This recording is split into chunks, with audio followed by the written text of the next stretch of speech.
The wagon lurched over another rock, and Willa Armstrong felt her teeth click together as she gripped the reins tighter, guiding her four-horse team through the narrowest section of Eagle Pass, where the canyon walls rose like prison bars on either side. Most freighters refused to take this route alone, especially a woman, but she had been making this run from Clifton, Arizona to the mining camps in the Mogollon Rim since her father died 18 months ago, and she would be damned if she let fear or propriety stop her from keeping his business alive. The September sun of 1882 beat down mercilessly as Willa urged her horses forward, their hooves sending loose stones clattering down into the ravine below. She wore her father's old hat pulled low, her dark blonde hair braided tight against her head, and a rifle lay across her lap within easy reach. The wagon behind her groaned under its load of mining equipment, foodstuffs, whiskey, and medicine that the camps desperately needed. Every successful run meant she could keep the house in Clifton, pay her younger brother's school fees in Tucson, and prove to everyone who doubted her that a woman of 23 could manage a freight business just as well as any man. The pass grew even narrower ahead, and Willa slowed her team, her eyes scanning the ridgeline above for any sign of trouble. Bandits liked this stretch because wagons had nowhere to run, no room to turn around. Apache raiding parties sometimes used it too, though there had been an uneasy peace lately. She had made this journey 14 times now, and each time her heart hammered in her chest through this particular mile, but she never let it show on her face. A hawk cried out overhead, and one of her lead horses nickered nervously. Willa made a soothing sound, keeping her voice steady even as her eyes caught movement on the rocks above. Her hand moved slowly toward the rifle, but then she saw it was only a mountain goat picking its way across the steep slope. She let out a breath she had not realized she was holding and continued forward. By the time she emerged from the narrowest section into the slightly wider canyon beyond, the sun had shifted westward, creating long shadows across the trail. Willa knew she would make camp soon, somewhere defensible where she could rest the horses and catch a few hours of sleep before pushing on to the mining camp at first light. There was a spot about 2 miles ahead where a spring fed a small grove of cottonwoods, and she had used it before. She was thinking about the coffee she would brew and the hardtack she would soften in bacon grease when she heard the sound of hoofbeats behind her. Willa immediately pulled her team to a halt and grabbed her rifle, swinging around on the wagon seat to face whatever was coming. A single rider appeared from around the bend, moving at an easy lope, and as he drew closer, she recognized him even before she could make out his face clearly. Flynn Edwards had been hanging around Clifton for the past 3 months, working odd jobs at the copper mine and occasionally helping out at the livery stable. He was a cowboy from Texas originally, or so people said, with a reputation for being good with horses and better with a gun, though she had never seen him draw on anyone. He was probably around 26 or 27, tall and lean with dark brown hair that always seemed to need cutting, and eyes the color of whiskey in sunlight. More than one woman in Clifton had tried to catch his attention, but he seemed content to keep to himself, working hard and staying out of trouble. Willa kept her rifle pointed in his general direction as he approached, even though every instinct told her he meant no harm. He raised one hand in a peaceful gesture and reined in his horse about 20 feet from her wagon. "Miss Armstrong," he called out, his voice carrying easily in the canyon. "Thought that was your rig. Saw you leaving town this morning. Are you following me, Mr. Edwards?" Willa kept her tone level, neither friendly nor hostile. She had learned early that showing too much of either could be dangerous in this business. He tilted his head slightly, and she thought she saw the corner of his mouth quirk up. "Not following exactly, more like heading in the same direction. I signed on with the Red Mountain Mining Company yesterday. They sent me up to their camp with papers for the foreman. Willa lowered her rifle slightly but did not put it down. You are heading to Red Mountain? Yes, madam. Same place you are heading, I figure, based on the load you are carrying. He gestured at her wagon. That looks like Tom Henderson's usual order. She studied him for a long moment. Tom Henderson was indeed the foreman at Red Mountain, and she was carrying his quarterly supply order. Flynn would have no way of knowing that unless he truly had business with the company. Still, she had survived this long by being cautious. The pass is wide enough for you to go around, she said. If you are in a hurry, that is. Flynn shook his head. No hurry. And the pass ahead is not wide enough for passing, not for another 5 miles at least. I was thinking, if it is all right with you, I might ride along behind. Not trying to intrude on your space, but there is safety in numbers out here. I have been making this run alone for over a year, Willa said, perhaps more sharply than she intended. I do not need an escort. Never said you did. His voice remained calm, unbothered by her tone. You clearly know what you are doing, or you would not still be in business. But I have got a rifle too, and an extra set of eyes never hurt anyone. Besides, I am going the same direction whether you like it or not. Might as well acknowledge each other's presence. There was logic in what he said, even if Willa was not entirely comfortable with it. She had built her reputation on being able to handle these runs solo, and having a man along might undermine that. On the other hand, he was right that they were heading to the same place, and she could not exactly order him to take a different route when this was the only practical way to Red Mountain. Fine, she said finally, but keep your distance. I do not want your horse spooking my team. Understood. Flynn touched the brim of his hat in acknowledgement, and dropped back about 30 feet as Willa urged her horses forward again.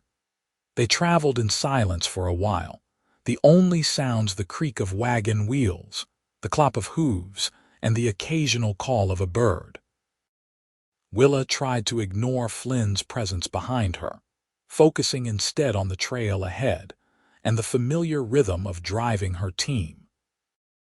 But she found herself acutely aware of him anyway, of the solid, steady way he sat his horse, of how his eyes scanned the ridgeline just as hers did, of how he seemed completely at ease in this harsh landscape. When they reached the spring and the cottonwood grove, twilight was painting the canyon walls in shades of purple and gold. Willa pulled her wagon into the shelter of the trees and began unhitching her team, moving with the efficient speed of long practice. Flynn dismounted and started to move toward her, then stopped when she shot him a look. I can manage my own horses, she said. I am sure you can. He turned away and began tending to his own mount, unsaddling the bay gelding and rubbing him down with a piece of cloth from his saddlebag. I was just going to suggest that you take the spot closer to the spring. I can camp over there on the other side. Willa felt a flicker of guilt at her defensive reaction, but she pushed it aside. She had worked too hard to maintain her independence to start second-guessing herself now. That is fine, she said, her voice slightly softer. She got her horses settled and watered, then built a small fire and set about making coffee and heating up the food she had brought. The smell of bacon and beans filled the air, and her stomach rumbled in response. She had eaten only a quick breakfast before leaving Clifton that morning, and the physical work of managing a freight wagon all day built up a powerful hunger. Across the clearing, Flynn had his own fire going and was cooking something that smelled like salt pork and cornbread. Willa tried not to notice how competent he was at camp tasks, how he moved with the easy confidence of someone who had spent years on the trail. She focused on her own meal, eating directly from the pan to save herself the trouble of washing an extra dish. How long have you been running freight?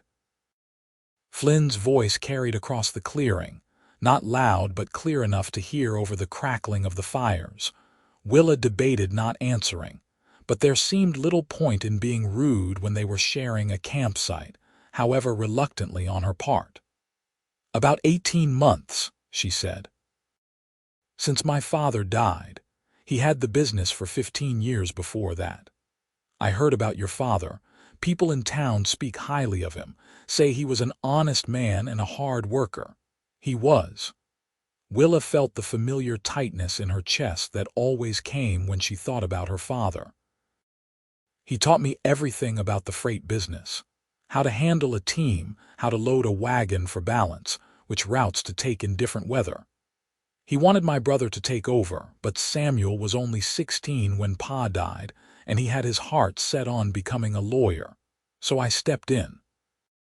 "And you have been doing it alone ever since?" "Yes." She said it firmly, wanting him to understand that she neither needed nor wanted his pity. "Every run through Eagle Pass alone, in summer heat and winter snow, through dust storms and flash floods. I have never missed a delivery date, and I have never lost a load." "That is impressive."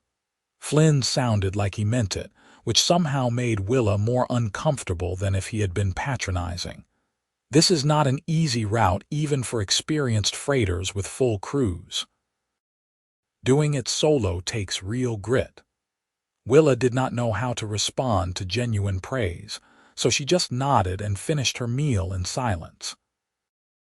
After she cleaned her pan and stored it away, she spread out her bedroll near the wagon, positioning herself where she could see both the pass they had come through and the trail ahead.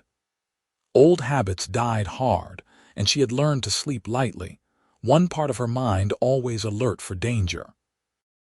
Flynn settled into his own bedroll on the far side of the clearing, his rifle within easy reach just as hers was. The fires burned down to embers, and the stars came out in their thousands, so bright and close in the clear desert air that Willa felt she could reach up and pluck them from the sky. She lay on her back, staring up at them, thinking about tomorrow's run and the week after that and the months stretching ahead, each one another test of her endurance and determination. She must have dozed off because she woke suddenly to the sound of something moving in the brush beyond the cottonwoods. Her hand went to her rifle automatically, and she sat up slowly, every sense alert. Across the clearing, she could see that Flynn was awake too, a dark silhouette against the slightly lighter sky, his own rifle in his hands. For several long minutes they both waited, perfectly still, listening. Then a coyote called out, lonely and distant, and whatever had been moving in the brush moved away, probably just a deer or javelina that had caught their scent. Willa let out a careful breath and lowered her rifle, though she did not put it down. Flynn caught her eye across the clearing and nodded once, a small gesture of mutual understanding. They were both people who knew how to be cautious, who knew that the difference between life and death in this country often came down to staying alert. Willa found herself appreciating that, even as she resented the way his presence made her feel somehow less solitary, less self-sufficient. She lay back down but did not sleep much for the rest of the night. When dawn began to lighten the eastern sky, she rose and rekindled her fire, making coffee strong enough to strip paint. Flynn was up almost as quickly, moving around his own camp with quiet efficiency. They broke camp separately, saddled and hitched their respective animals, and prepared to move out as the sun cleared the canyon rim. "I will drop back again," Flynn said as Willa climbed onto her wagon seat. "Give you plenty of room." "You do not have to keep following me," Willa said, though the words came out less sharp than she intended. "If you want to ride ahead, I will not be offended." "The thing is," Flynn said, settling into his saddle, "I have been thinking about something all night. This pass you are running, Miss Armstrong, it is dangerous as hell. Begging your pardon for the language, but it is true. And you are doing it alone, time after time, and sooner or later your luck is going to run out. Not because you are not skilled or careful, but because sometimes bad luck just happens, and when it does, it helps to have someone there to watch your back. Willa stiffened. I do not recall asking for your opinion on how I run my business. No, you did not. Flynn met her eyes steadily. But I am giving it anyway, because I think you are one of the bravest people I have ever met, and it would be a damn shame if something happened to you because of sheer stubbornness. So here is what I am thinking. Next run you make through Eagle Pass, I am riding with you. As your partner, your guard, your assistant, whatever you want to call it. I know horses and wagons, I can shoot straight, and I am not looking to take over your business or tell you how to do your job. I just think you should not have to do this alone anymore. For a moment, Willa was too surprised to respond. Part of her wanted to tell him exactly where he could put his offer, that she had been managing perfectly fine without him and would continue to do so. But another part of her, a part she rarely acknowledged, felt a flicker of something that might have been relief or gratitude or simple human warmth at the idea of not being alone on these dangerous runs. I cannot afford to pay a guard, she said finally, which was true but also a deflection. I am not asking for pay, I am asking to help. Flynn gathered his reins, preparing to mount. Think about it, Miss Armstrong. You do not have to decide right now. But when you head back to Clifton and start planning your next run, remember what I said. Next run through Eagle Pass. I am riding with you if you will have me. Before Willa could formulate a response, he touched his hat brim to her and swung into his saddle, dropping back to his position 30 feet behind her wagon.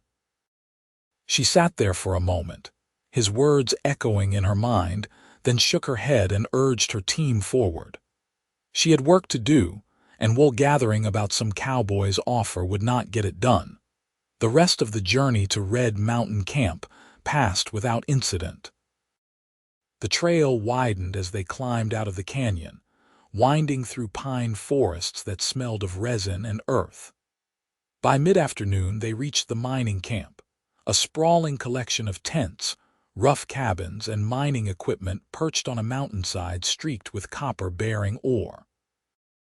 Tom Henderson came out to meet her, a burly man in his 50s with a gray-shot beard and shrewd eyes that had seen everything the mining business had to offer.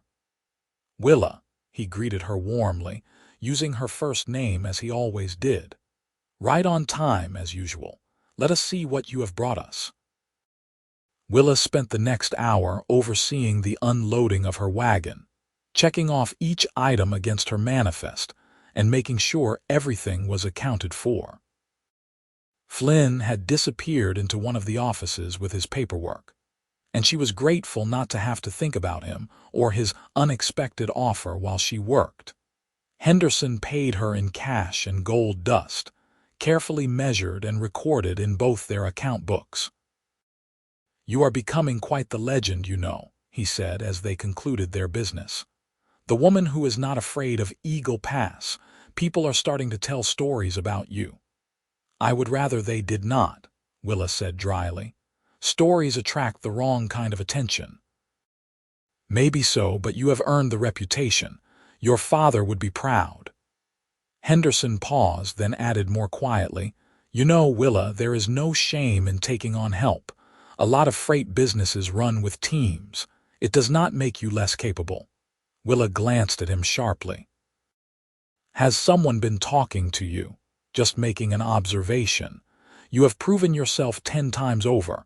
Now maybe it is time to think about growing the business instead of just surviving it. He held up his hands at her expression. Just something to consider. Either way, I will see you again in 3 months. Safe travels back. Willa stayed the night at the mining camp, sleeping in the small cabin Henderson kept available for freight drivers and other visitors. She ate dinner in the camp mess hall, surrounded by rough-spoken miners who treated her with a combination of respect and awkward courtesy. never quite sure how to behave around a woman in their masculine domain. Flynn was there too, sitting at a different table with some of the company men, but she felt his eyes on her more than once during the meal. She told herself she was imagining it, that he had no particular interest in her beyond the common courtesy any person might show another. But when she left the mess hall and walked back to her cabin in the gathering darkness, she heard footsteps behind her and turned to find him following at a respectful distance. "I am not going to attack you, Mr. Edwards," she said tartly. "You do not need to play protector." "I know you are not going to attack me," Flynn said, and she could hear the smile in his voice even though she could not see his face clearly in the dim light. "But there are 60 men in this camp, and while most of them are good fellows, not all of them have the manners they should. I just wanted to make sure you got to your cabin without any trouble. I have been coming to this camp for 18 months. I think I can find my way across 100 yards of open ground. I am sure you can." He stopped walking, letting the distance between them grow. "Good night, Miss Armstrong. I will be heading back to Clifton the day after tomorrow once I finish my business here. I hope to see you there." Willa did not answer, just turned and continued to her cabin, but she was acutely aware of him standing there in the darkness until she had closed and barred the door behind her.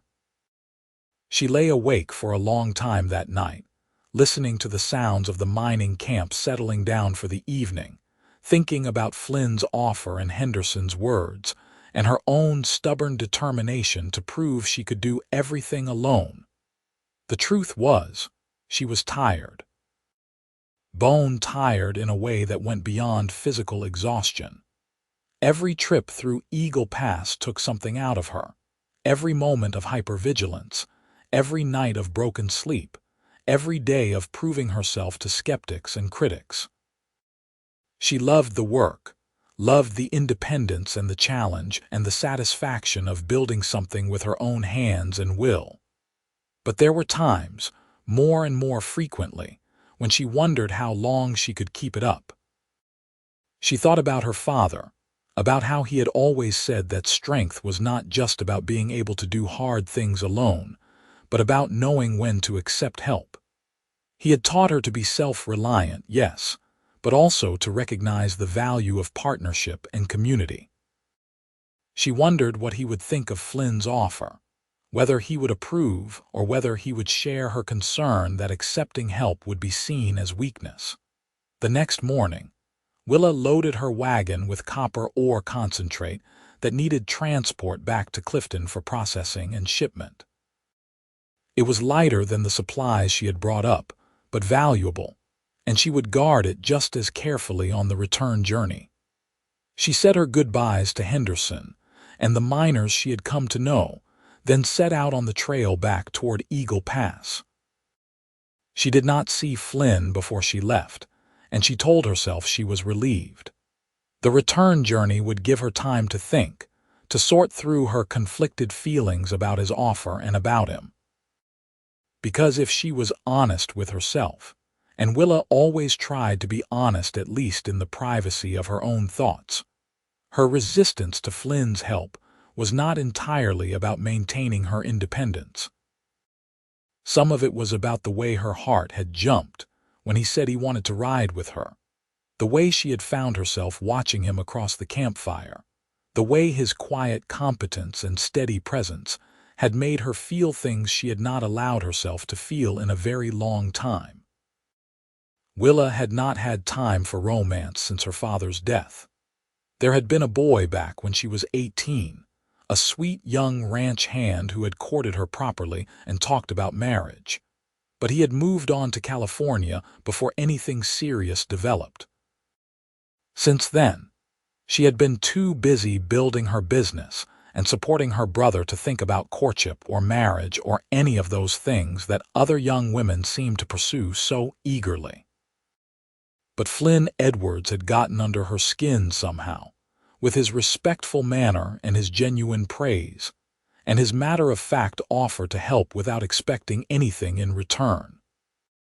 She did not know what to do with that, did not know how to reconcile her need for independence with the growing awareness that she was lonely, that the life she had built was sustainable but not necessarily fulfilling. The journey back through Eagle Pass was uneventful, but Willa found herself missing Flynn's presence behind her wagon in a way that annoyed her intensely. She had made this run alone dozens of times and never felt lonely before, but now the silence felt heavier, the potential dangers more ominous. She camped at the same spring where they had stopped before, and as she sat by her fire that night, she kept glancing across the clearing as if expecting to see him there. "You are being ridiculous," she told herself firmly. "He is just a man, and you have more important things to think about." But that night, she dreamed of dark brown hair and whiskey-colored eyes, of strong hands gentling a nervous horse, of a voice saying, "Next run I am riding with you with absolute conviction." She woke at dawn feeling unsettled and out of sorts, and she drove her team harder than necessary on the final leg back to Clifton, as if she could outrun her own confusing emotions. Clifton was a copper mining town perched in a deep canyon where the San Francisco River cut through the mountains. It had grown rapidly over the past decade as the mines expanded, and now boasted several thousand residents, multiple saloons and stores, a school, and even a small hospital. Willa's freight yard was on the edge of town, a fenced lot with a barn, a warehouse, and the small house where she lived when she was not on the road. She spent the next few days settling accounts, paying bills, and preparing for her next run, which would take her northwest to a different mining camp on a different route. This one was not as dangerous as Eagle Pass, but it was longer, and the roads were rough. She should have felt relieved to be taking an easier run, but instead she felt vaguely disappointed, though she would not let herself examine why too closely. On the third day after her return, Flynn appeared at her freight yard. She was in the barn repairing a harness when she heard hoofbeats and looked up to see him riding through the open gate. Her heart did an annoying little flip in her chest, and she firmly told it to behave. "Mr. Edwards," she said, keeping her voice neutral as she set down the leather and all she had been working with. "Can I help you with something?" Flynn dismounted and led his horse toward her, stopping a respectful distance away. In the bright afternoon sunlight, she could see him more clearly than she had in the canyon, and she was struck again by how much raw capability he radiated. He was not handsome in the conventional sense, his features too rough and weathered for that, but there was something compelling about the way he carried himself, the intelligence in those amber-brown eyes, the set of his shoulders that spoke of both strength and restraint. "I came to see if you had thought about my offer," he said without preamble, "about riding with you on your next run through Eagle Pass." "My next run is not through Eagle Pass," Willa said. "I am heading northwest to Silver Creek in 2 days, different route entirely." "What about the run after that?" Willa hesitated. "Eagle Pass again, probably. Late October, delivering winter supplies to Red Mountain before the first snows close some of the higher trails. Then I will ride with you in late October." Flynn said it as a statement, not a question. "Unless you give me a good reason why I should not." "I have given you reasons. I do not need help. I cannot afford to pay you, and people will talk if we travel together without a chaperone." "People already talk," Flynn pointed out. "They talk about how you are a woman running a freight business in a man's world. They talk about how you are either crazy brave or just plain crazy for running Eagle Pass alone. One more thing for them to gossip about is not going to change your life. As for pay, I told you I am not asking for any. I have work at the mine and I have saved enough to get by. This is not about money." "Then what is it about?" Willa heard the challenge in her own voice, saw the way Flynn's expression shifted, becoming more guarded. He was quiet for a long moment, and when he spoke, his voice was lower, more intense. "It is about the fact that I cannot stop thinking about you out there alone in that canyon, about what would happen if your wagon threw a wheel or a horse went lame or bandits decided to take their chances. It is about lying awake at night picturing you dead in that pass, because there was no one there to help you, and knowing I could have done something to prevent it. And maybe it is also about the fact that I admire the hell out of what you are doing, and I want to be part of it, even just a small part." Willa felt heat rise in her cheeks, and she was not sure if it was anger or embarrassment or something else entirely. "You do not even know me, Mr. Edwards. We have spoken maybe a dozen sentences to each other. Why would you care what happens to me?" "I do not know," Flynn admitted, "but I do care. Maybe I am a fool, but there it is." They stared at each other across the barn floor, the air between them charged with something Willa could not quite name. Part of her wanted to send him away, to maintain the walls she had built around herself and her business. But another part, the part that had been lonely and afraid and exhausted for 18 months, wanted to say yes, wanted to let someone else share the burden, wanted to see where this strange connection between them might lead. "If you ride with me," she said slowly, "it is as my partner, not my employee. We share the risks equally, and you follow my lead because it is my business and my reputation on the line. I make the decisions about route and timing and what risks we take. Understood?" Flynn's face broke into a smile that transformed his entire appearance, making him look younger and more open. "Understood. Partners. And this does not mean anything beyond business," Willa added quickly, needing to establish that boundary even as she felt it was probably already too late. "We are not courting, Mr. Edwards. We are not friends. We are business associates working together for mutual benefit. If you say so, Miss Armstrong." Flynn's smile did not fade, and Willa had the distinct impression he did not believe her any more than she believed herself. "When do we leave for Silver Creek?" "We are not going to Silver Creek together. That is an easy run, and I do not need help with it. You can ride with me to Red Mountain in late October, like we discussed." "What if I want to ride to Silver Creek too?" "To get some experience working with your operation before we tackle Eagle Pass again." Willa opened her mouth to refuse, then closed it again. The truth was, there was a certain logic to his suggestion. If they were going to work together on the dangerous runs, it made sense to get comfortable with each other on an easier route first. And another truth, one she was even more reluctant to admit, was that she wanted him to come with her, wanted his company and his conversation and his steady, capable presence. "Fine," she said, the word coming out more grudging than she intended.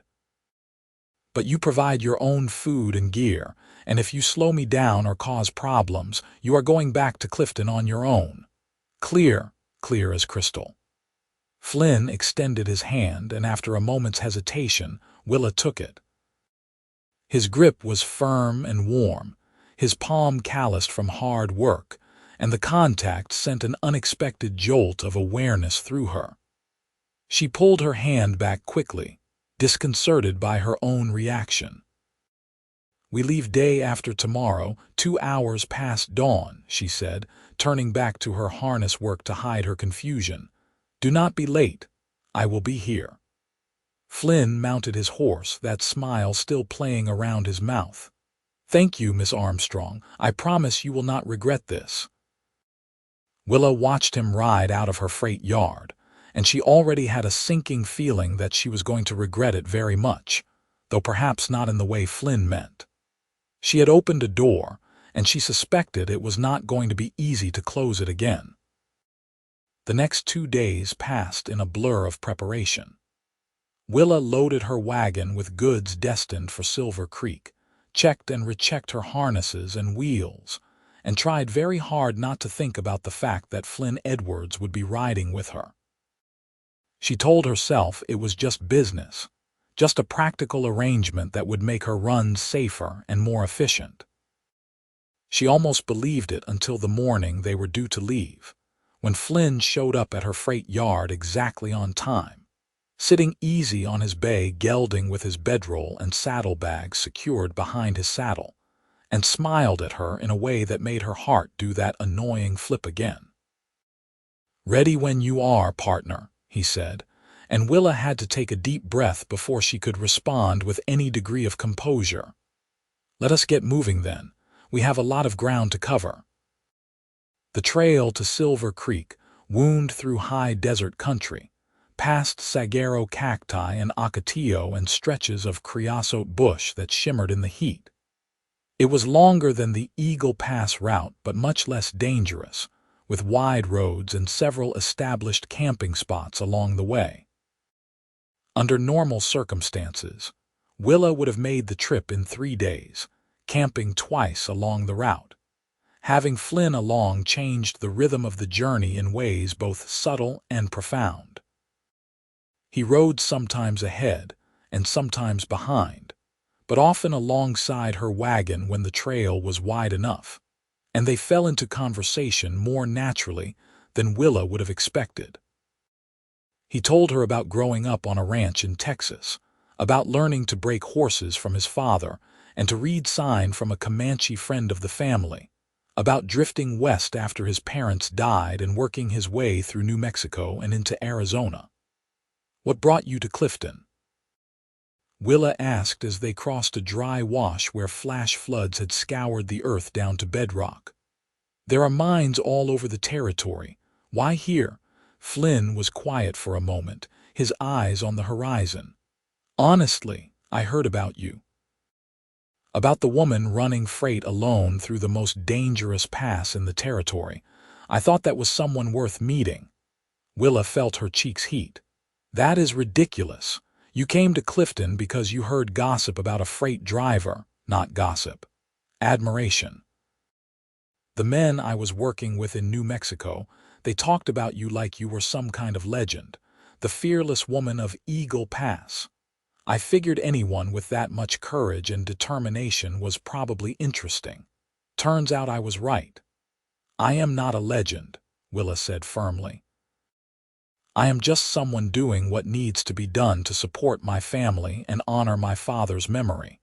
There is nothing legendary about that." "Maybe that is exactly what makes you legendary." Flynn's voice was gentle, without a trace of mockery. "The fact that you do not do it for glory or recognition. You just do it because it is right." Willa did not know how to respond to that, so she focused on her driving and tried to ignore the warmth spreading through her chest. They lapsed into silence for a while, but it was a comfortable silence, the kind that exists between people who are at ease with each other. Willa found herself relaxing in a way she rarely did on the trail, some part of her vigilance easing because she was not solely responsible for watching for danger. That night, they made camp in a grove of mesquite trees near a reliable water source. Flynn helped her unhitch her team without being asked, working on one side while she worked on the other. Their movements synchronized as if they had been doing this together for years, instead of for the first time. When the horses were settled, they built separate fires out of habit, but ended up sitting near each other anyway, the space between their camps gradually shrinking as the night deepened. "Can I ask you something?" Flynn said after they had eaten, and the stars were beginning to show overhead. "You do not have to answer if you do not want to." "What is it?" "Why freight? I mean, I understand taking over your father's business, but you could have sold it, used the money to do something less dangerous. Why keep running these routes yourself?" Willa stared into her fire, watching the flames dance and flicker. It was a question she had asked herself many times, especially in the dark moments when fear and exhaustion threatened to overwhelm her. "My father loved this business," she said finally. He loved the freedom of it, the challenge, the satisfaction of knowing he was doing something essential. Mining camps need supplies to survive, and freight drivers like us are the lifeline that keeps them going. He used to say that what we did mattered, that we were part of building something bigger than ourselves. She paused, swallowing against the tightness in her throat. When he died, everyone expected me to sell. Women do not run freight businesses, they said. It is too hard, too dangerous, too improper. And maybe if I had just wanted the money, I would have sold. But I wanted to prove that his daughter was just as capable as any son would have been. I wanted to show that a woman could do this work if she had the skill and the guts. And I wanted to keep his legacy alive. You have done that, Flynn said softly. More than done it. You have built your own legacy alongside his. Maybe, or maybe I am just stubborn. Willa managed a small smile. My father used to say I was the most stubborn person he ever met, and that it would either be my salvation or my downfall. I am betting on salvation. Flynn leaned back, looking up at the stars. For what it is worth, I think your father would be incredibly proud of you. I think anyone who knows what you have accomplished would be. They sat in companionable silence after that, and when Willa finally rolled out her bedding and settled in for the night, she found herself sleeping more deeply than she had in months. Having Flynn nearby, knowing he was keeping watch even in sleep with the same instinctive alertness she had, allowed her to truly rest in a way she had almost forgotten was possible. The next 2 days of travel passed similarly, with easy conversation interspersed with comfortable silence, with Flynn proving himself to be exactly what he had promised. A capable partner who followed her lead but offered useful suggestions, who worked hard without complaint, and who seemed content to let their relationship develop at its own pace without pushing for more than she was ready to give. By the time they reached Silver Creek, Willa had to admit, at least to herself, that she had enjoyed having Flynn along far more than she had expected. The work was easier with 2 people, yes, but more than that, the journey had been more pleasant. She had not realized how much she missed simple human companionship until she had it again. Silver Creek was smaller than Red Mountain, a loose collection of mining claims and rough shelters clustered around a creek that tumbled down from the mountains. The miners there were glad to see Willa and her supplies, and they treated Flynn with easy acceptance once they realized he was with her. Business was concluded quickly. Money changed hands, and Willa found herself with an unexpected problem. She had a return load of silver ore to transport to Clifton, but it would not be ready for 2 days while the miners finished processing their latest haul. We could head back and I could return for the ore later, Willa said as she and Flynn made camp on the outskirts of the mining settlement that first night. Or we could wait here, but that is 2 days of sitting idle. Or we could use the time to scout the trail, Flynn suggested. I noticed some rough patches on the way up that might give you trouble with a heavy load. We could ride ahead, see if there are better routes around them, maybe clear some rocks if needed, make the return trip smoother. It was a sensible suggestion, the kind of proactive thinking that would serve them well on more dangerous routes. Willa agreed, and they spent the next 2 days exploring the trail on horseback, working together to improve the road in small ways that would make future trips easier. It was hard physical labor, moving rocks and filling in ruts, but it felt good to be building something, making a tangible improvement. During those 2 days, Willa learned more about Flynn, and he learned more about her. She discovered that he was 27, that he had a sister married to a farmer in Colorado, that he loved horses with a passion that matched her own, and that he had a quiet sense of humor that caught her off guard and made her laugh in ways she had not laughed in years. He learned that she loved reading when she had time for it, that she missed her brother fiercely, but was proud of his determination to get an education, and that she had a temper that flared hot but burned out quickly, leaving no lingering resentment. On the second night, as they sat by their campfire under a blanket of stars so bright they cast shadows, Flynn asked her to tell him about her father.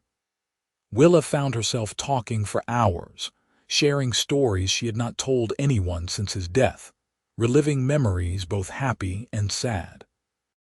Flynn listened without interrupting, and when she finally fell silent, exhausted by the emotional outpouring, he simply said, "He sounds like he was a remarkable man. I wish I could have met him." "He would have liked you," Willa said, and realized it was true.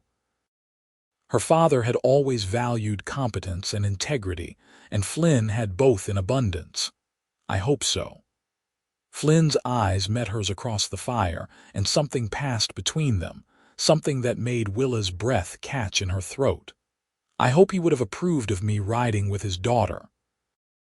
"I think he would have," Willa said softly. "He always said pride was all well and good, but foolish pride would get you killed. He would have seen the sense in having a partner." "Is that what we are, Willa, partners?" It was the first time he had used her given name, and the sound of it in his voice sent a shiver through her that had nothing to do with the cooling night air. "I do not know what we are," Willa admitted, her carefully maintained defenses crumbling under the weight of 2 days of growing closeness. "I do not know what this is between us. I only know that I am glad you came to Clifton. I am glad you are here." Flynn stood and moved around the fire to sit beside her, not touching but close enough that she could feel his warmth. "I am glad I am here too, gladder than I can say." They sat like that for a long time, shoulders nearly touching, looking up at the stars and not speaking.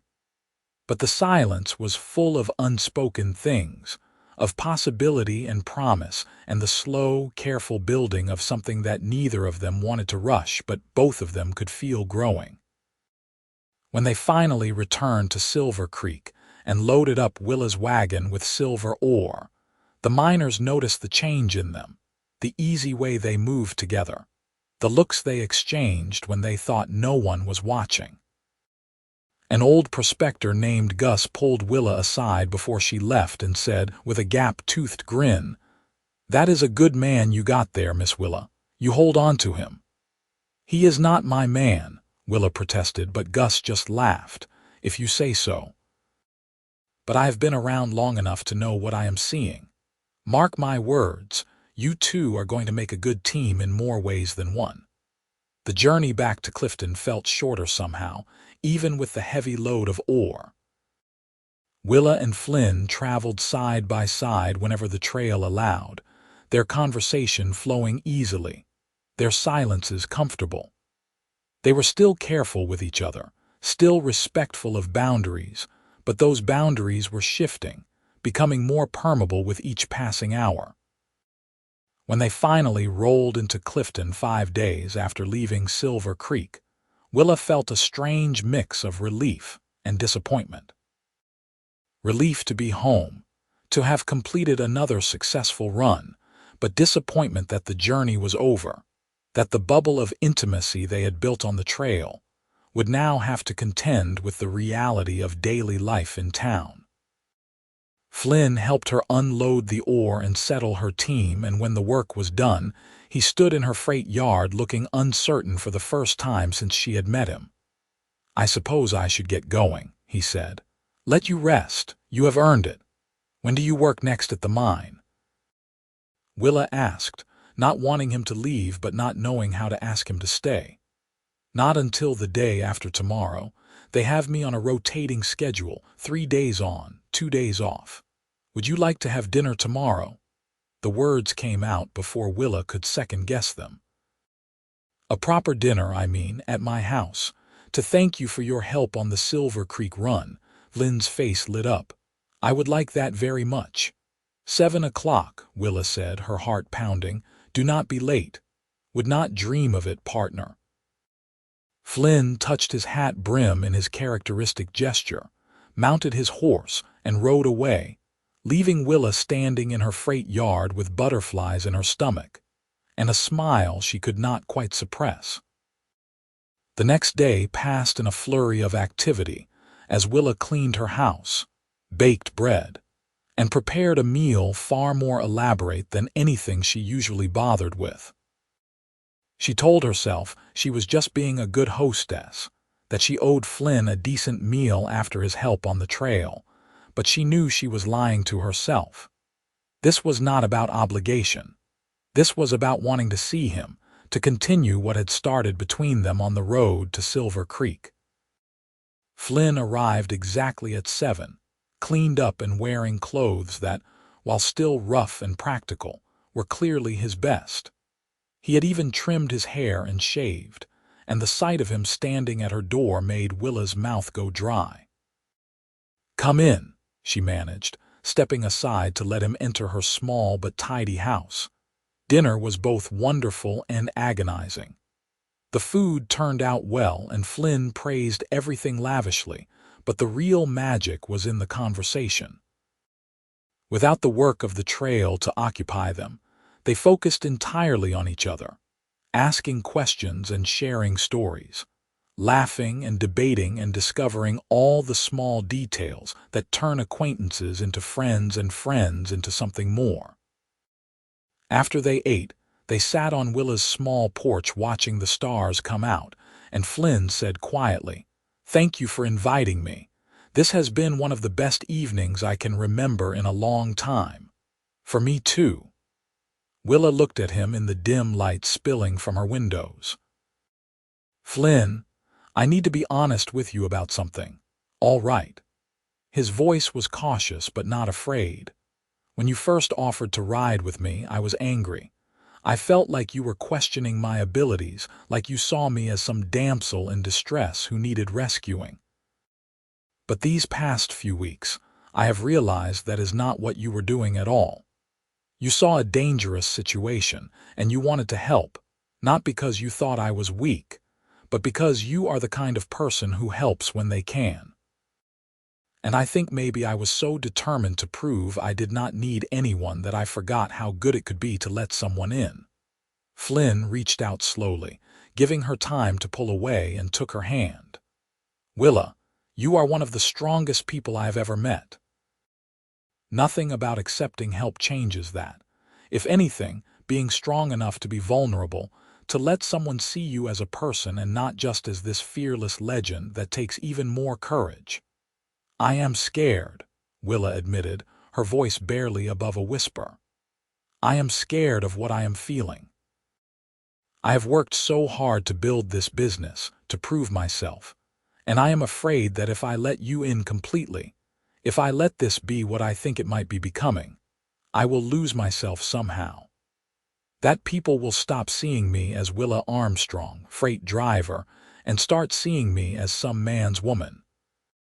Then we will make sure they do not." Flynn's grip on her hand tightened. "Willa, I do not want to own you or control you or change you. I want to be your partner in every sense of the word. Equal partners who support each other and respect each other and build something together. Your business is yours. Your independence is yours. Your strength is yours. All I am asking for is a chance to stand beside you, not in front of you or behind you, but beside you, as equals." Willa felt tears prick her eyes, and she blinked them back furiously. "That is what I want too," she said. "But I do not know how to do this, Flynn. I do not know how to be in a relationship and still be myself." "Then we will figure it out together," Flynn said simply. "There is no rush, no timeline. We will take it one day at a time, one trip at a time. And if it does not work, if we find we are better as just business partners, then we will deal with that too.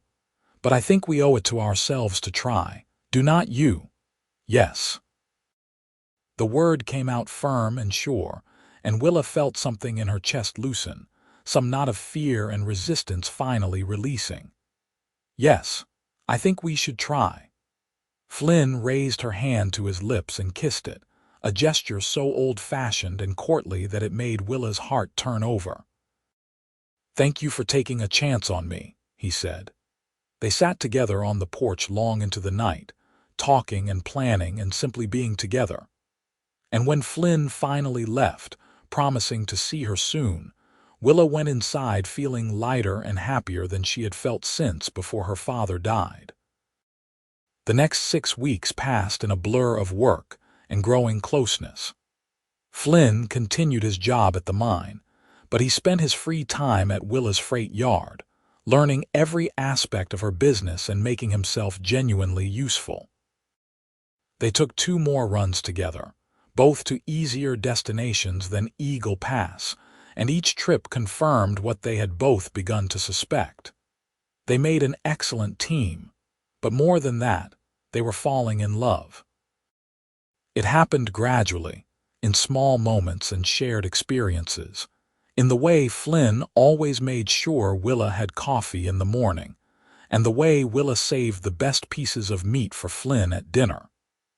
It happened in the quiet conversations by campfires and the laughter that came more and more easily. It happened in the way they began to finish each other's sentences, and the way they could communicate with just a look. The town noticed, of course.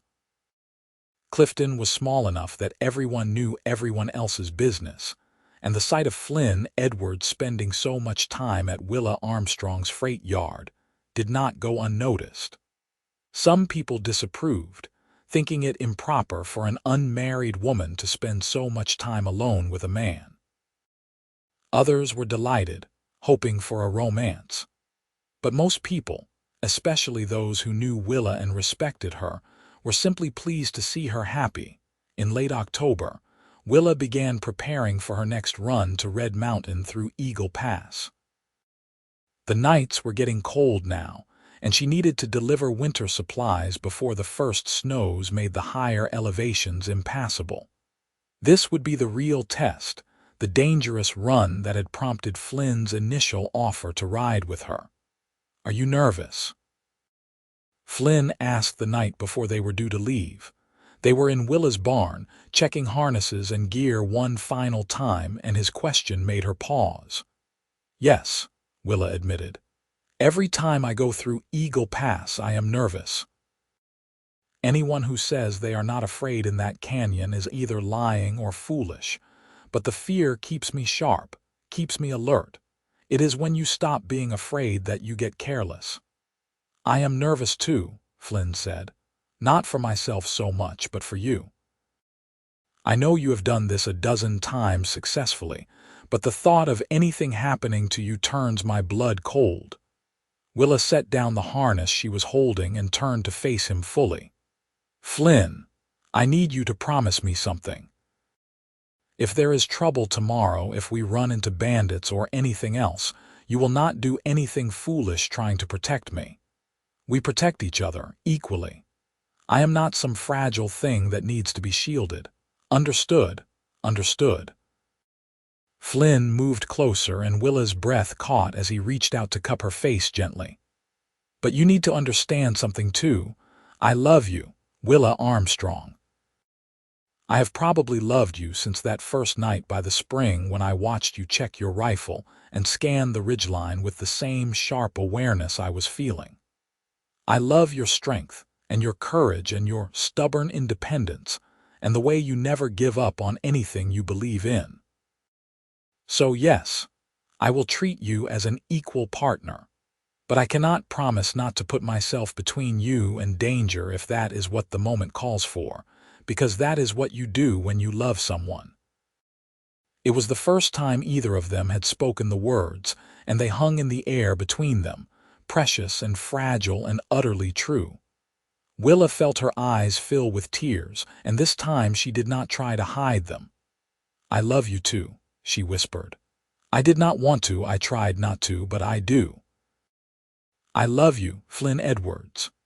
He kissed her then, soft and gentle and full of promise, and Willa kissed him back, pouring into that kiss all the emotion she had been holding back for weeks. When they finally broke apart, both breathing hard, Flynn rested his forehead against hers. "Come back to me tomorrow," he said. "Come back safe." "We will come back safe," Willa corrected. both of us together." They left at dawn the next morning, Willa driving her heavily loaded wagon and Flynn riding alongside on his bay gelding. The autumn air was crisp and cool, promising winter in the not-too-distant future, and the mountains ahead were tinged with gold where aspen groves were turning with the season. The approach to Eagle Pass took most of the first day, and they camped that night at the mouth of the canyon, where the walls began to rise and the trail began to narrow. Neither of them slept much, both aware that the next day would be the most dangerous part of the entire journey. They entered the pass at first light, moving slowly and carefully, both of them constantly scanning the ridgeline and the rocks ahead for any sign of trouble. For the first mile, everything was quiet, and Willa began to hope that this run would be as uneventful as most of her previous trips. Then they rounded a bend and found the trail blocked by a pile of rocks and debris that had clearly been placed there deliberately. Willa pulled her team to a halt, her hand moving immediately to her rifle, and Flynn moved his horse between her wagon and the rocks, his own rifle at the ready. "Ambush," he said quietly. "They will be above us, waiting for us to get down and start clearing the trail." "How many do you think?" Willa's eyes were scanning the canyon walls, looking for the telltale glint of metal or movement that would give away a hidden position. "Hard to say." "At least 3, probably no more than 6.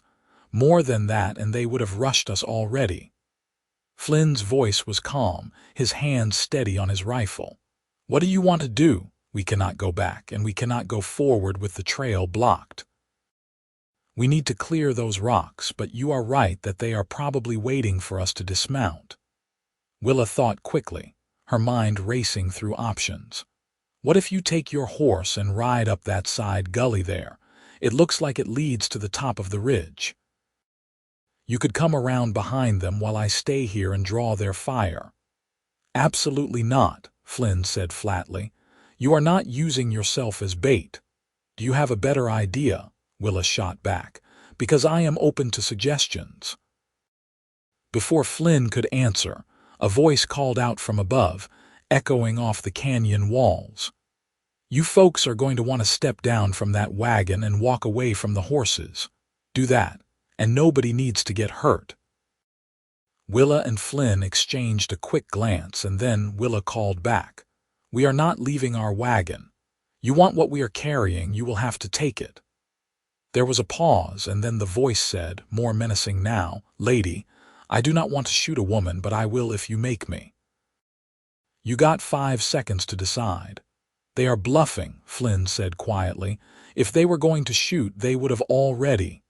"Maybe." Willa tightened her grip on her rifle. "But we cannot just sit here." What happened next happened fast. Flynn suddenly spurred his horse forward, not up the side gully as Willa had suggested, but straight at the pile of rocks blocking the trail. At the same time he shouted, "Willa, move up, tight to the wall." Willa did not question, just urged her team forward as Flynn's horse leaped the rock pile with room to spare.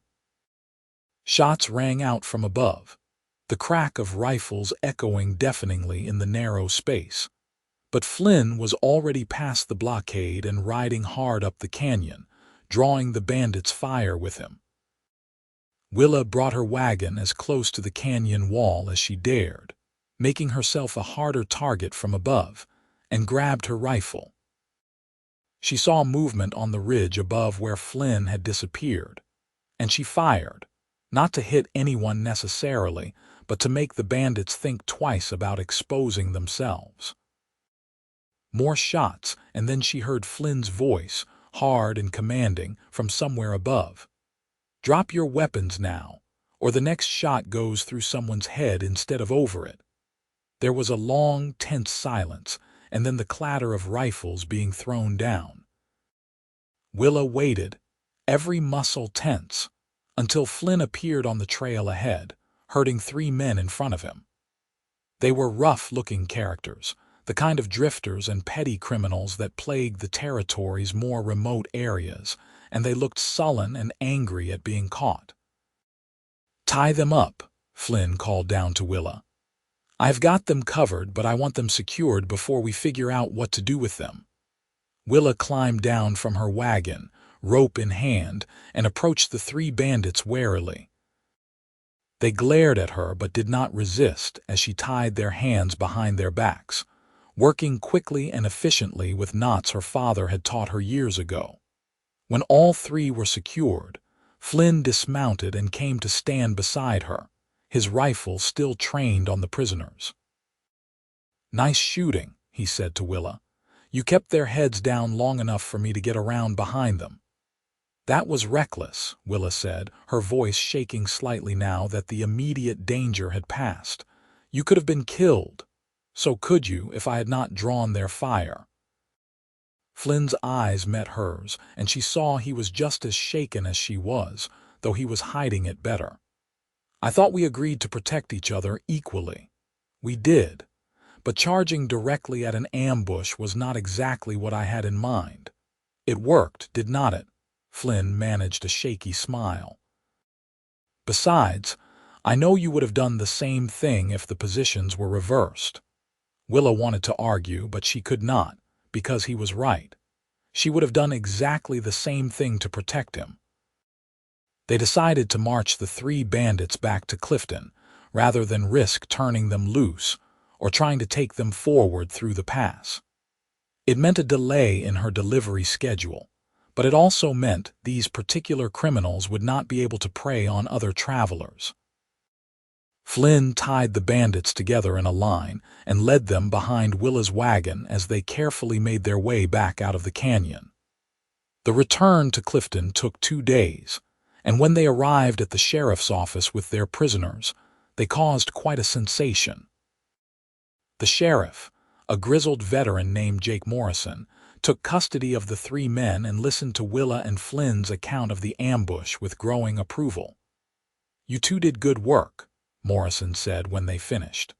"These fellows have been causing trouble up and down this territory for months. There is probably a reward out for at least one of them. I will wire around and find out." "We do not want a reward," Willa said. "We just want to know the pass is safe." "Well, it is safer now, thanks to you, but I got to tell you, Miss Armstrong, you are pushing your luck running that canyon.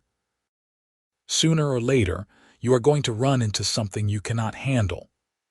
"That is why she is not running it alone anymore," Flynn said, his voice firm. "We are partners now, the 2 of us. Anyone who wants to rob one of our wagons is going to have to go through both of us." Morrison looked between them, and a slow smile spread across his weathered face. "Partners, huh? Is that all you are?" Willa felt her cheeks heat, but she lifted her chin. "That is our business, Sheriff." "Fair enough." Morrison chuckled.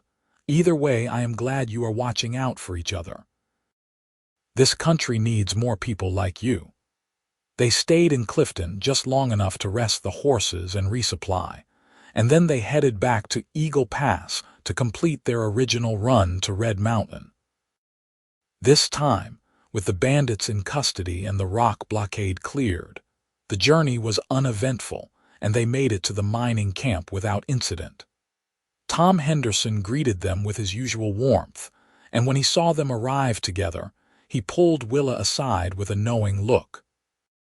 "So you took my advice after all." "What advice?" Willa asked, though she knew perfectly well what he meant, about accepting help, about growing your business instead of just surviving it. Henderson glanced at Flynn, who was overseeing the unloading of the wagon. "That is a good man you have got there, Willa. I am glad to see you are not so stubborn you could not recognize it." "He is a good man," Willa agreed softly. "The best I have ever known." "You planning to make it official?" Henderson asked bluntly. "Because if you are, I would be honored to stand up with you. Your father was one of my closest friends, and I know he would approve." Willa blinked at him, startled. She and Flynn had not talked about marriage, had barely acknowledged their love beyond that one night in the barn. But standing there in the mining camp, watching Flynn work with easy competence, and knowing that he had risked his life for her without hesitation, she realized that of course they would get married. It was not even a question, just an inevitability waiting to be acknowledged. "I think we probably are," she said, feeling a smile spread across her face, "when we get around to talking about it officially." Henderson laughed and clapped her on the shoulder. "Good, let me know when and I will make sure to be there." That night, after business was concluded and they had made camp on the edge of the mining settlement, Willa and Flynn sat by their fire and finally had the conversation that had been building for weeks. "Flynn," Willa said, watching the flames dance, "what are we doing here? I mean, long term. We have been so focused on making the business work, on proving we can be partners, that we have not really talked about what comes next." "I thought what comes next was obvious," Flynn said, his voice gentle. "We keep doing what we are doing. We run freight together, we build the business, we support each other, and we get married when you are ready." "Just like that," Willa looked at him, searching his face in the firelight. "You have already decided." "I decided weeks ago, Willa. I love you. I want to spend my life with you. The only question is whether you want the same thing." He reached out and took her hand. "And if you do not, if you need more time or if you are not sure, that is all right too. I am not going anywhere. I will wait as long as you need." Willa thought about her father, about his business and his legacy and the life she had built from the ruins of her grief. She thought about how lonely she had been, how determined to prove she needed no one. And she thought about how Flynn had changed all that, not by trying to rescue her or control her, but simply by standing beside her and believing in her and loving her without conditions or expectations. "I do not need more time," she said, her voice steady and sure. "I know what I want and I want you, I want us. I want to build a life together as equal partners in everything. So yes, Flynn Edwards, I will marry you, whenever and however you want." Flynn let out a breath she had not realized he had been holding, and then he was pulling her close, kissing her with a passion and tenderness that made her forget everything else. When they finally broke apart, both of them were breathing hard and smiling. "How about when we get back to Clifton?" Flynn suggested. "We will get the preacher and anyone who wants to come can come. Nothing fancy, just us and our friends making it official." "That sounds perfect," Willa said and meant it. They were married 3 weeks later in Clifton's small church, with Tom Henderson standing up for Willa and one of Flynn's friends from the mine standing up for him. Willa wore a simple dress of blue calico that she had bought in town, and Flynn wore his best suit, which was still pretty rough by city standards but looked perfect to her. The whole town turned out for the ceremony, and afterwards there was a celebration at the town hall with music and dancing and more food than they could possibly eat. As Willa danced with her new husband under strings of lanterns, while a fiddle player sawed away at a lively tune, she felt a happiness so complete it almost frightened her. She had spent so long being strong, being independent, being the woman who needed no one, that this feeling of absolute contentment in someone else's arms was almost foreign. "What are you thinking?" Flynn asked, guiding her through a turn. "That I am happy," Willa said simply. "That I never thought I could be this happy again after my father died, but here I am. Happy and in love and married to the most wonderful man I have ever known. I am the lucky one," Flynn said. "I get to spend my life with the bravest, strongest, most remarkable woman in Arizona territory." "We are both lucky," Willa decided. "And we are going to have an amazing life together." They spent their wedding night in Willa's house, which was now officially their house, and in the morning they woke to the sound of roosters crowing and the business of another day in Clifton. But everything was different now, better, because they were facing it together. Over the next year, their freight business grew and prospered. With 2 of them to handle the work, They were able to take on more contracts, run more routes, and build a reputation as the most reliable freight service in the territory.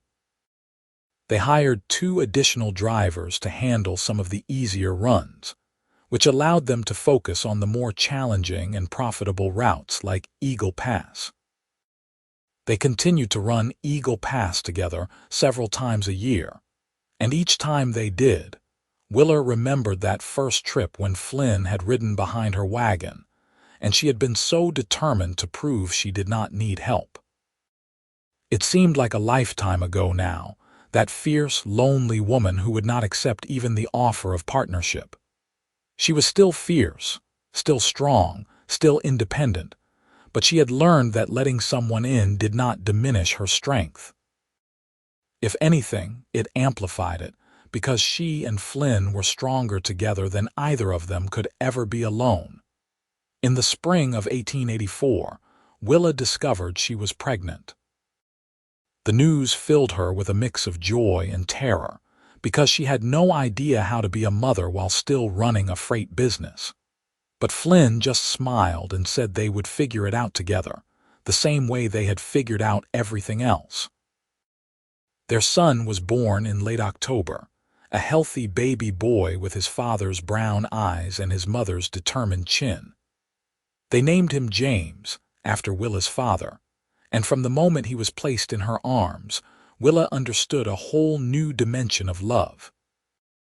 She had thought she knew what it meant to love someone completely when she married Flynn, but the love she felt for this tiny, helpless person was different, fiercer, more all-consuming. "He is going to be a handful," Flynn said, looking down at his son with wonder in his eyes. "Just like his mother." "I hope so," Willa said. "I hope he grows up to be strong and brave and true, and I hope he knows that his mother and father love him more than anything in this world." Having a baby did change things, of course. Willa could not make long freight runs for several months after James was born, and even after she recovered, they had to make arrangements for his care when they were both on the road. They hired a woman named Martha, a widow with grown children of her own, to help care for James and manage the household when they were away. It was not a perfect solution, and Willa struggled with guilt about leaving her son, but Flynn reminded her gently that their business supported their family, and that James would grow up proud of what his parents had built. By the time James was 2, Willa was pregnant again, and in the summer of 1886 their daughter was born. They named her Sarah, and she had her mother's blonde hair and her father's easy temperament. With 2 children now, the logistics of running the freight business became more complex, but they adapted as they always had, bringing the children along on shorter runs when possible and relying on Martha's help when they had to travel longer distances. Through it all, their love for each other only grew deeper and stronger. They had disagreements, of course, as any married couple did, particularly 2 strong-willed people running a business together. But they had learned to communicate, to listen to each other, to respect each other's opinions even when they disagreed. And they never lost sight of what was most important, their family and the life they had built together. By 1888, the Armstrong Edwards Freight Company was one of the most successful operations in Arizona Territory. They employed 5 drivers, owned 8 wagons and dozens of horses, and had contracts with mining companies and settlements throughout the region. They had built a larger house in Clifton with room for their growing family and their occasional employees who needed a place to stay between runs. Willa was 30 years old now. Flynn was 33, and they had been married for 6 years. As they sat on their porch one evening, watching James and Sarah play in the yard while the sun set behind the mountains, Flynn reached over and took Willa's hand. "You ever regret it?" he asked. "Taking me on as a partner that day, letting me into your life?" Willa turned to look at him, this man she loved more with every passing year, and smiled. "Never, Not for a single moment. You gave me something I did not even know I was missing. You gave me a partner, a best friend, a love that makes everything better. You gave me a family and a future I never could have built alone. You could have built something, Flynn said. You are capable of anything you set your mind to, but I like to think what we built together is better than what either of us could have managed alone. It is, Willa agreed. It is so much better. They sat in comfortable silence as the stars began to appear, and Willa thought about that day 6 years ago when Flynn had ridden up behind her wagon in Eagle Pass and said he wanted to help. She had been so resistant, so convinced that accepting help meant admitting weakness. But Flynn had shown her that partnership was not about weakness or strength, but about two people choosing to face life together, supporting each other through challenges and celebrating each other's victories. In the years that followed, their family continued to grow. They had a third child, another son they named Thomas after Tom Henderson, who had become like a father to both of them. Their freight business expanded beyond Arizona territory into New Mexico, and they eventually opened a second office in Silver City to manage their operations there. James grew up to be as stubborn and determined as his mother, with a love of horses and the open trail. Sarah was quieter, more thoughtful, but with her mother's keen business sense and her father's steady reliability. Young Thomas was still finding his way, but he showed signs of being the peacemaker of the family, the one who could smooth over conflicts and find common ground. Willa and Flynn continued to run Eagle Pass together several times a year, even as they got older and the work got harder.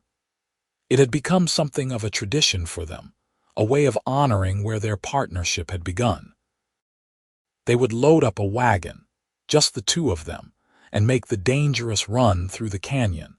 And every time they emerged safely on the other side, they would look at each other and remember that first journey when they were still figuring out what they meant to each other. On their 10th wedding anniversary, Flynn gave Willa a gift that made her cry. It was a painting he had commissioned from a traveling artist, showing a woman driving a freight wagon through a narrow canyon while a cowboy rode behind her on horseback. The detail was incredible, capturing not just the landscape, but the determination on the woman's face and the watchful alertness of the man. "This is us," Willa said, her voice thick with emotion. "This is exactly how we started. I wanted you to have something that reminded you of where we began," Flynn said, wrapping his arms around her from behind as she looked at the painting. "And how far we have come together." Willa leaned back against his chest, feeling his warmth and strength and steadiness, and thought about the frightened, lonely woman she had been 10 years ago. That woman was still part of her, still drove her to work hard and prove herself, and never take anything for granted. But she was not that woman anymore. She was someone fuller, richer, more complete. She was a wife and mother and business owner, yes, but more than that, she was one half of a partnership that had transformed both their lives. "I love you," she said, turning in his arms to face him. "I love you more now than I did when we married, and I loved you desperately then. Thank you for not giving up on me when I was too stubborn to see what you were offering. Thank you for taking a chance on a wandering cowboy with more determination than sense," Flynn replied, kissing her forehead. "Best decision I ever made was deciding to ride to Clifton to meet the legendary woman of Eagle Pass. And best decision I ever made was letting you," Willa said. They stood like that for a long time, holding each other in the house they had built together, surrounded by the life they had created, while their children played in the next room and the business they had grown together continued to thrive. Outside, the Arizona sunset painted the sky in shades of orange and gold, and somewhere in the distance, a coyote howled, that lonely sound that had once defined Willa's existence, but that now just reminded her how grateful she was not to be alone anymore. As the years continued to pass, the Armstrong Edwards family became something of a legend in Arizona territory. Stories were told about the freight company run by a husband and wife partnership, about how Willa had refused to give up her father's business, and how Flynn had ridden with her through the most dangerous pass in the territory. Those stories grew and changed with each telling, as stories do, until they became part of the mythology of the West, tales of courage and determination and love that transcended the harsh realities of frontier life.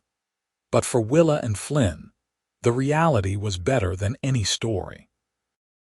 It was in the daily routine of working together, of raising their children together, of building something meaningful that would outlast them both. It was in the small moments. Flynn bringing Willa coffee in the morning exactly how she liked it, Willa rubbing the tension from Flynn's shoulders after a long day, the two of them sitting on their porch in the evening talking about everything and nothing. When they were older and their children were grown with families of their own, Willa and Flynn made one final run through Eagle Pass together. They were in their 50s now, their hair gray and their bodies marked by decades of hard work, but they could still handle a freight wagon and a team of horses as well as they ever had. As they entered the narrow canyon, where they had first truly begun their journey together all those years ago, Willa pulled her team to a halt. Flynn rode up beside the wagon, and they sat there in silence for a moment, looking at the towering walls that had once seemed so threatening and now felt almost like old friends. "You remember what you said to me that first time?" Willa asked. "When we camped at the spring." "I said a lot of things," Flynn replied with a smile. "Which one are you thinking of? You said next run through Eagle Pass. I am riding with you. And I was so angry because I thought you were saying I could not do it alone. But you were really saying that I did not have to do it alone. That there was another way, a better way. And was I right?" Flynn asked, though he knew the answer. "You were right," Willa said. "About everything. About partnership and love and building something together. You were right, and I am so grateful I was smart enough eventually to listen." "We were both right," Flynn said. "You were right that you were strong enough to do it alone, and I was right that you did not have to. Both things can be true at the same time." They continued through the pass, side by side as they had traveled for decades now, and when they emerged on the other side into the open country beyond, they both felt a sense of completion. This chapter of their lives was ending, but it was ending well, with love and respect and a legacy they could both be proud of. Their son James took over the freight business eventually, running it with his own wife and transforming it over time into one of the largest transportation companies in the Southwest. Sarah became a lawyer, following in her uncle Samuel's footsteps, and fought tirelessly for women's rights and property rights.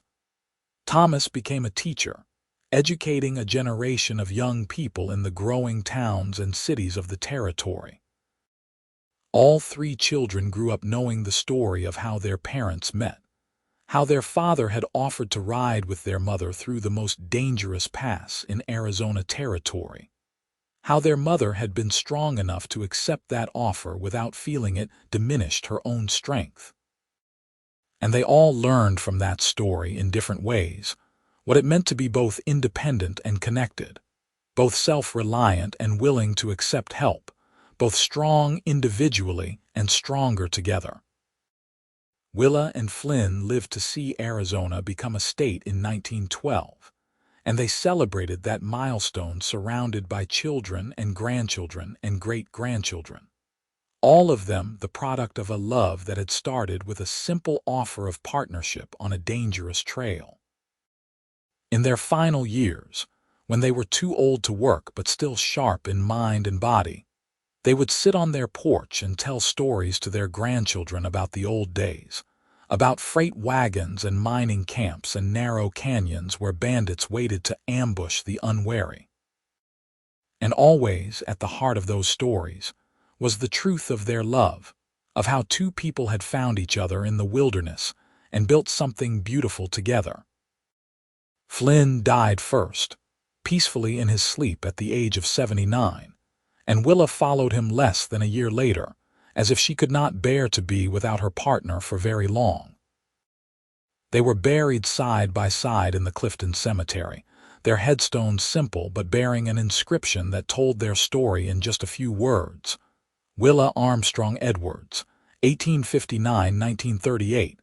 She freighted supplies through the most dangerous pass alone. Flynn Edwards, 1856–1935.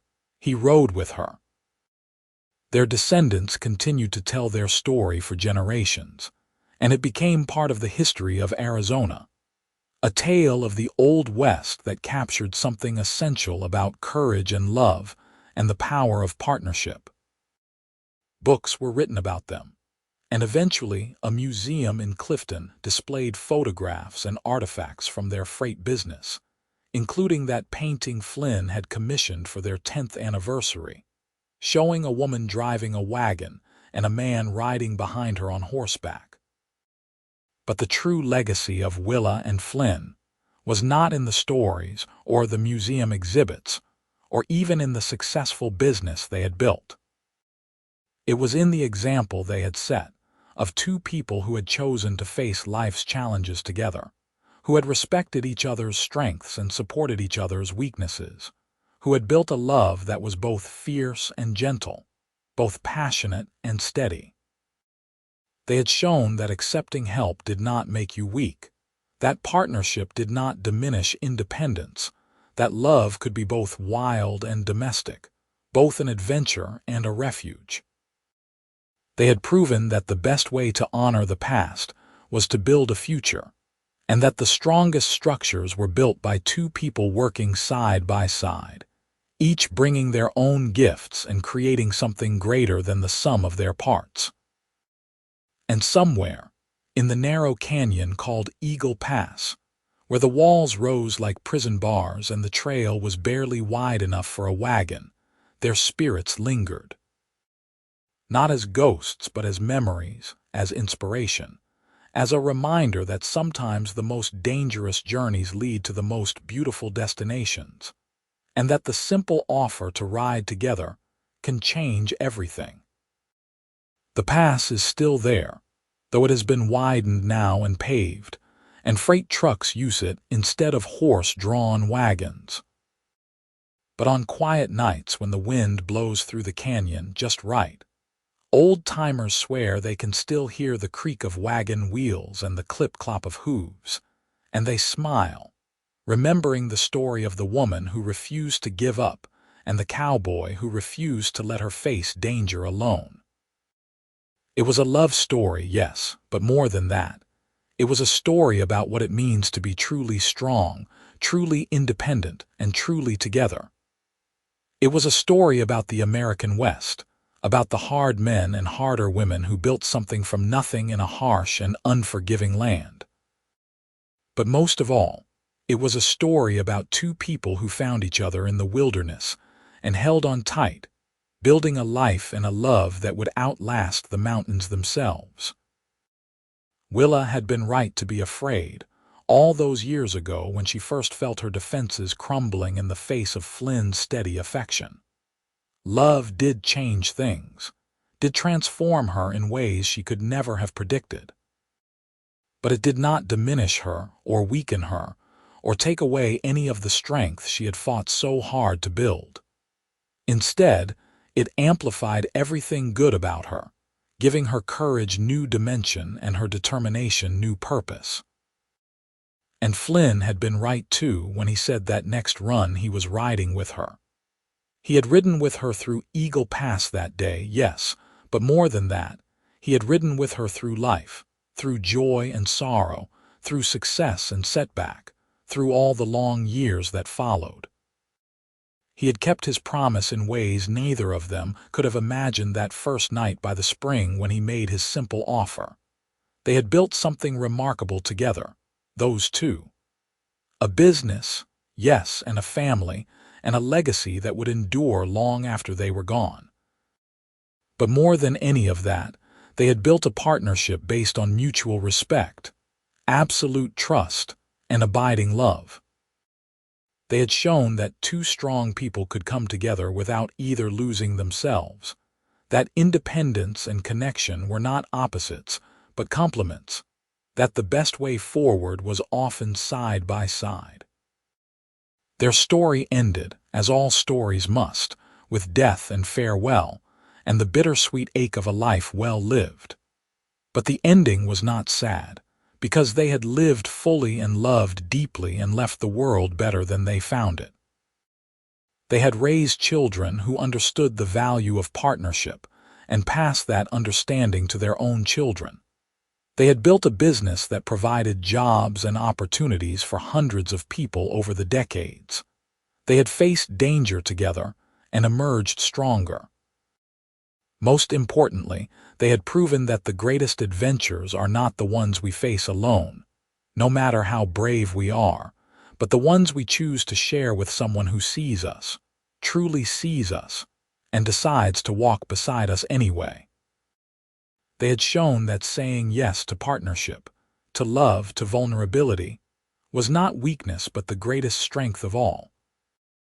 And so their story continues, not in their own voices anymore, but in the voices of those who remember them, who tell their tale around campfires and dinner tables, who point to their example when courage falters or loneliness threatens. The woman who freighted supplies through the most dangerous pass alone, and the cowboy who said, "Next run I am riding with you," and how those words changed everything. It was a simple offer, really. Just words spoken by a man to a woman at the end of a hard day's journey. But sometimes the simplest offers carry the most profound meaning, and sometimes the hardest thing to do is accept help when we have spent so long proving we do not need it. Willa had learned that lesson eventually, and in learning it she had gained not just a husband or a partner or even just love, though she gained all those things. She had gained a fuller understanding of what it meant to be strong, what it meant to be independent, what it meant to be truly alive. She had learned that courage was not just about facing danger alone, but about having the bravery to let someone in, to share your burdens, to build something together. And Flynn had learned something too. He had learned that offering help was not about rescuing or controlling or diminishing someone else, but about recognizing their strength and choosing to add your own strength to it. He had learned that the best partnerships were between equals who chose each other freely, who respected each other completely, who loved each other fiercely. Together, they had learned the most important lesson of all, that we are all stronger together than we can ever be alone, and that sometimes the greatest act of courage is simply saying yes when someone offers to ride with you through the dangerous passes of life. Their story ended in a cemetery in Clifton, Arizona, with two simple headstones marking two remarkable lives. But their legacy lived on in their children and grandchildren, in the businesses they had built, in the community they had served, and most of all in the example they had set of what love and partnership and courage could achieve. The woman who freighted supplies through the most dangerous pass alone, and the cowboy who said, "Next run I am riding with you." It was a story of the Old West, yes, but it was also a story for all times and all places, because the human need for connection, for partnership, for love, transcends any particular era or location. We all face our own dangerous passes. We all struggle with the balance between independence and connection. We all need someone who sees our strength and offers not to diminish it, but to complement it. Willa and Flynn found that in each other, and in finding it, they transformed not just their own lives, but the lives of everyone they touched. They left the world richer for their having been in it, and their story remains a testament to the enduring power of love, courage, and true partnership. And somewhere in the Arizona mountains, where the canyon walls rise steep and the trail is narrow, the echo of their passage remains, a reminder that the best journeys are the ones we share, and that sometimes all it takes to change a life is the simple offer. Next run, I am riding with you.